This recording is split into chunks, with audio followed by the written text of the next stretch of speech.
Hello everyone. आज का हमारा जो टॉपिक है वो है प्लेस वैल्यू। ये प्लेस वैल्यू जो टॉपिक है ये इम्पॉर्टेंट है second, third and fourth class के लिए। तो ये second, third, fourth and fifth इन चारों क्लासेस के लिए इम्पॉर्टेंट है ये। तो इन चारों क्लासेस के बच्चे इसे देख सकते हैं और इससे प्लेस वैल्यू सीख सकते हैं। तो स्टार्ट करते हैं। फर्स्ट क्वेश्चन है हमारा 4, 5, 6 मीन्स 456। इसमें आपको सबकी प्लेस वैल्यू बतानी है। तो प्लेस वैल्यू पता करने के लिए पहले हमें बोलना आना चाहिए इसे ones, tens, hundred, ones, tens, hundred, thousand. Means आपको इनकी प्लेस वैल्यू निकालने के लिए आपको इनका प्लेस पता होना चाहिए, तभी आप प्लेस वैल्यू बताएंगे। तो उसके लिए आपको यहाँ से स्टार्ट करना है। चाहे आप यहाँ से कर सकते हैं, चाहे यहाँ से कर सकते हैं। स्टार्टिंग से ही कर लेते हैं हम। 4 की जो प्लेस वैल्यू है यहाँ पे वो है, देखिए, वंस, टेंस, हंड्रेड। कितनी है? 100। तो ये हो जाएगा 400। जो प्लेस वैल्यू होती है वही उसके आगे हम पुट करते हैं। नेक्स्ट देखते हैं 5 की प्लेस वैल्यू क्या है। तो आप बोल के देखेंगे इसे वंस, टेंस। तो 5 की प्लेस वैल्यू है टेंस, मीन्स 5 में 10 का मल्टीप्लाई करना होगा। 10 का मल्टीप्लाई करेंगे तो 5 10 जा 50। अब इसकी वंस ही है, तो वंस है तो 6 की जो प्लेस वैल्यू होगी वो 6 ही होगी। नेक्स्ट और देखते हैं। अब हम 7 की प्लेस वैल्यू बताएंगे तो पता करेंगे ये कौन से प्लेस पे है। Ones, tens, hundred, thousand. तो ये 1000 के प्लेस पे है, तो 7 के आगे हम 30 पुट कर देंगे तो ये 7000 हो जाएगा। एक सबसे इजी तरीका इसको करने का है, आप देखिए जो 7 है इसके बाद कितने डिजिट हैं उतने ही आप 0 लगा देंगे।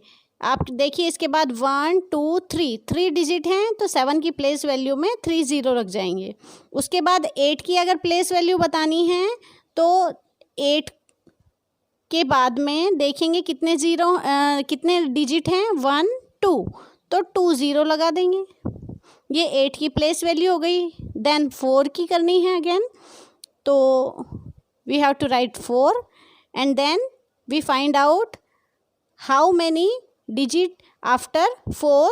तो 4 के बाद में कितने डिजिट हैं, 1, तो आप 1 0 लगा देंगे। ऐसे ही अब 5 की प्लेस वैल्यू बतानी है तो 5 के बाद कोई डिजिट नहीं है, 5 वंस के प्लेस पे है, सो 5 को हम 5 ही रहने देंगे। अब क्वेश्चन आपका आता है, आपको सारों की प्लेस वैल्यू बताने के लिए नहीं कहा जाता है सारे डिजिट की। आपका क्वेश्चन ऐसे पूछा जाएगा, find the place value of digit which is underline, जिसके नीचे अंडरलाइन की हुई है या फिर सर्कल किया हुआ है, एनसर्कल डिजिट। तो आपको उसकी प्लेस वैल्यू बतानी है। तो अगर 9 है, 9 की आपसे पूछी गई है तो आपको ओनली 9 की ही प्लेस वैल्यू बतानी है। तो 9 की प्लेस वैल्यू क्या होगी, पहले 9 के बाद देखिए कितने डिजिट हैं, 1 2 3, तो आप 3 0 इसके आगे पुट कर देंगे। तो ये हो गई आपकी प्लेस वैल्यू। अब प्लेस वैल्यू के बाद नेक्स्ट टॉपिक आता है हमारा एक्सपेंडेड फॉर्म। एक्सपेंडेड फॉर्म जो होता है ये सेम प्लेस वैल्यू जैसा ही होता है, इसीलिए मैंने दोनों टॉपिक एक साथ लिए हैं। तो उसी तरीके से इसको करना है। एक्सपेंडेड फॉर्म का मतलब क्या होता है पहले हम ये समझ देते हैं। एक्सपेंड मीन्स होता है कोई चीज़ को फैलाना, तो हमें इनको एक्सपेंड करके लिखना है। मीन्स जिनसे ये मिलके बने हैं उनमें इनको डिवाइड करना है, उनमें इन्हें ब्रेक करना है और उसके बाद इन नंबर्स को राइट करना है। तो ये किन किन से मिलके बने हैं कैसे पता चलेगा, चलिए हम पढ़ते हैं इन्हें। वंस, टेंस, हंड्रेड मीन्स ये हो गया 634। तो आपको कुछ नहीं करना है, 600 लिखना है, फिर प्लस का साइन, क्योंकि प्लस किया है तभी ये बने हैं। फिर 600 के बाद क्या कहेंगे हम, 30, तो 30 लिखिए, देन प्लस का साइन, एंड 4। तो वैसे ही आपको इसको करना है। आप देखेंगे 6 के बाद कितने नंबर हैं, 2 डिजिट हैं, तो 2 डिजिट हैं तो आपको 2 0 लगाना है। 3 के बाद में 1 डिजिट है तो 1 0 लगाना है, और 4 के बाद में कुछ डिजिट नहीं है तो आपको 4 वैसा का वैसे ही लिखना है। बीच में आपको प्लस का साइन लगाना है क्योंकि आपको इस नंबर को ब्रेक करना है, तोड़ना है, लेकिन छोटा नहीं करना है, इसलिए आपको इसके साथ में प्लस का साइन लगाना है। मीन्स ये सारे प्लस करने पे आपका ये नंबर बनना चाहिए। तो 630 प्लस 4, इन तीनों को हम प्लस करेंगे तो 634 बन जाएगा। तो हमने सही किया है इसका मतलब। नेक्स्ट देखते हैं। नेक्स्ट में है 782 को आपको एक्सपेंडेड फॉर्म में लिखना है। तो पहले हम लिखेंगे 700, देन 80, देन 2। 782। जैसे आप इसे पढ़ रहे हैं सेम वैसे ही इसे पढ़ना होगा। 782 मीन्स आपका करेक्ट है अगर सेम आ रहा है तो। नेक्स्ट है 304। इसमें देखिए 0 भी है, तो मैंने इसीलिए इसको एग्जाम्पल में साथ में इंक्लूड किया है, क्योंकि आप 0 की में कंफ्यूज हो जाते हैं कि 0 में क्या एक्सपेंडेड फॉर्म में उसकी प्लेस वैल्यू क्या होगी। तो देखिए पहले 3 की 300 हो जाएगी, प्लस 0 जो है 0 एज इट इज़ लिखेंगे, उसके बाद में 1 डिजिट है तो 1 0 और लगाएंगे। आपको और नंबर जो कर रहे हो आप उसी की तरह 0 को भी करना है। देन 4। तो ये हो गई आपकी एक्सपेंडेड फॉर्म। अब एक्सपेंडेड फॉर्म के साथ में ही आपने प्लेस वैल्यू सीख ही ली है, एक्सपेंडेड फॉर्म कर लिया है। एक्सपेंडेड जो फॉर्म है इनको अगेन नंबर्स में, इक्विवेलेंट नंबर्स में चेंज करना होता है, उसे ही इक्विवेलेंट नंबर्स कहते हैं। तो अब यहाँ पे आपने नंबर्स को एक्सपेंडेड फॉर्म में चेंज किया था, अब हम एक्सपेंडेड फॉर्म को इक्विवेलेंट नंबर्स में चेंज करेंगे। उसके लिए आप अगर एक्सपेंडेड फॉर्म समझ गए हैं तो इसमें आपको कोई प्रॉब्लम नहीं होगी।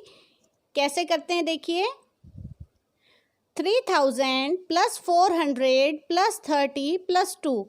तो एक मेथड तो ये होगी कि आप पहले 3000 लिखेंगे, फिर नीचे 400 लिखेंगे, फिर 30 लिखेंगे और फिर 2 लिखेंगे, सबको प्लस कर देंगे। एक मेथड तो ये हो जाएगी, लेंथी हो जाएगी, ये आपको अलग से रफ वर्क करना पड़ेगा। डायरेक्ट करने के लिए मैं आपको बताती हूँ। डायरेक्ट आपको इक्विवेलेंट नंबर्स में चेंज करना है अगर एक्सपेंडेड फॉर्म को, तो इनका पहला डिजिट जो है वो आप लिखते जाएंगे। इसका फर्स्ट डिजिट है 3, तो 3 लिख लिया। इसका फर्स्ट डिजिट है 4, 4 कर लिया। इसका है 3, 3 कर लिया, और इसका है 2। तो ये आपका नंबर बन गया 3432। वही तो यहाँ पे देखिए 3432। जब आप बोल के देखेंगे तो दोनों सेम पढ़े जाने चाहिए, तो आपका नंबर राइट है, करेक्ट है एकदम। तो आप दोनों को बोल के देखिएगा, कंपेयर कीजिएगा कि आपने क्या सही किया है। उसके बाद नेक्स्ट है, इसका फर्स्ट डिजिट लेंगे 5, देन 0 है तो आपको 0 भी लिखना होगा। जैसे हमने इसमें 0 है उसको उसके प्लेस पे लिखा था, तो वैसे ही यहाँ भी करना पड़ेगा। अब यहाँ पे अगेन 0 आ गया तो फिर से 0 लिखेंगे हम, एंड देन 8। नंबर हमारा पढ़ते हैं हम 5008, इसको पढ़ते हैं 5008। दोनों सेम हैं, मीन्स आपका करेक्ट है। नेक्स्ट देखते हैं 6000, तो 6, 300, so we will write 3, 0, so we will write 0, and then 7। देखते हैं पढ़ के 6307, 6307। इसका मतलब हमारा करेक्ट है। तो ये 3 आपने पढ़े हैं, प्लेस वैल्यू, एक्सपेंडेड फॉर्म और इक्विवेलेंट नंबर्स। अब देखिए 5th का जो आपका सिलेबस है उसमें फर्स्ट एक्सरसाइज है, उसमें आपको रिवीजन दिया गया है लास्ट ईयर का। इसमें कुछ नया नहीं है आपके लिए, आपको सब आता है, लास्ट ईयर आप कर चुके हो ये सब, तो इसमें कोई डिफ़िकल्टी नहीं होगी। देखते हैं फर्स्ट वाला, right the following numbers in words. इनको आपको वर्ड्स में लिखना है, मीन नंबर नेम लिखने हैं आपको इसके। तो नंबर नेम्स होंगे 1s, 10s, 100, 1000, 10,000। मीन्स ये हो गया 10,000 के प्लेस पे, तो इसको पढ़ेंगे 33,056। तो आपको यही करना है 33,056। इसको 99,999, तो आपको इसको वर्ड्स में लिखना है। अब सेकंड जो क्वेश्चन है इसमें वर्ड में पहले से दे रखा है, अब इन्हें आपको न्यूमरल्स में लिखना है, नंबर्स में लिखना है। तो जैसे ऊपर नंबर्स हैं ऐसे नंबर्स में कन्वर्ट करना है। 1600, तो आपको यहाँ पे करना है 1600, 1600। नेक्स्ट एक्सपेंडेड फॉर्म आपको अभी मैंने बताए हैं, ये इस तरीके से करने हैं एक्सपेंडेड फॉर्म इनके। तो आपको पहले 9, फिर 9 के बाद में 1 2 3 4 डिजिट हैं तो 40, फिर प्लस करना है, फिर 0 है, 0 के बाद 3 डिजिट हैं तो आपको 0 के बाद 3 0 लगाने हैं, फिर 2 है, 2 के बाद में 2 डिजिट हैं तो आपको 2 के बाद 2 0 लगाने हैं। अभी हमने पढ़ा था सेम वैसे ही। नेक्स्ट है right the equivalent numbers of the following expanded form. ये वही हैं जो अभी हमने यहाँ पढ़े हैं, ये एक्सपेंडेड फॉर्म दिए गए हैं, इसी के आपको नंबर्स लिखने हैं, इक्विवेलेंट नंबर्स लिखने हैं। तो सेम क्वेश्चन है। नेक्स्ट है find out the place value of 6 and 2 in the following numbers. सारे नंबर्स में 6 और 2 दोनों दिए गए हैं, आपको दोनों की प्लेस वैल्यू बतानी है। तो पहले हम पता करेंगे प्लेस वैल्यू ऑफ 6। तो ये रहा 6, तो 6 की प्लेस वैल्यू क्या होगी? 6 ही होगी, क्योंकि 6 के बाद कोई नंबर नहीं है, 0 नहीं आएगा। 2 की प्लेस वैल्यू, तो 2 की प्लेस वैल्यू होगी 2, और 2 के बाद में 1 2 3 4 0 लग जाएंगे, तो इसकी 20,000 हो जाएगी प्लेस वैल्यू। ऐसे ही सभी में दोनों की प्लेस वैल्यू फाइंड करनी है आपको। पहले लिखेंगे प्लेस वैल्यू ऑफ 6, फिर नीचे प्लेस वैल्यू ऑफ 2, दोनों की प्लेस वैल्यू हो जाएगी। फिर सेकंड क्वेश्चन। नेक्स्ट, इसमें आपको ग्रेटर देन, लेस देन और इक्वल टू के साइन लगाने हैं, ये वाले।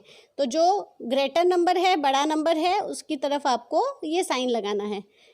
Next, right the following numbers in ascending order. इसमें आपको असेंडिंग ऑर्डर में करने हैं, मीन्स इंक्रीजिंग ऑर्डर में करने हैं। इंक्रीज मीन्स बढ़ना होता है, तो छोटे से बड़ा होता है तभी बढ़ता है। तो इसमें पहले आपको स्मॉलेस्ट नंबर ढूंढना है, सबसे छोटा नंबर ढूंढना है। कौन सा है देखिए, ये रहा। इसके बाद ये है, जैसे आप सीढ़ियाँ चढ़ते हैं, स्टेयर्स पे चढ़ते हैं स्टेप बाय स्टेप, वैसे ही आपको पहले सबसे स्मॉलेस्ट नंबर, फिर उससे थोड़ा बिगर, फिर और बिगर, उसके बाद लास्ट में बिगेस्ट नंबर। तो ये हो गया आपका असेंडिंग ऑर्डर। डिसेंडिंग मीन्स होता है डिक्रीज होना। तो आपको डिक्रीज कैसे होगा? पहले बड़ा होगा, फिर छोटा होगा, तभी डिक्रीज होगा। तो आपको यहाँ पे सबसे बड़ा नंबर, ग्रेटेस्ट नंबर जो है वो फाइंड करना है, और उसके बाद धीरे धीरे स्मॉलर नंबर करते हुए लास्ट में स्मॉलेस्ट नंबर करना है। तो इस तरीके से आपने पूरी एक्सरसाइज सॉल्व कर ली है। ये आप कॉपी में कीजिए, प्रैक्टिस कीजिए। Okay, thank you.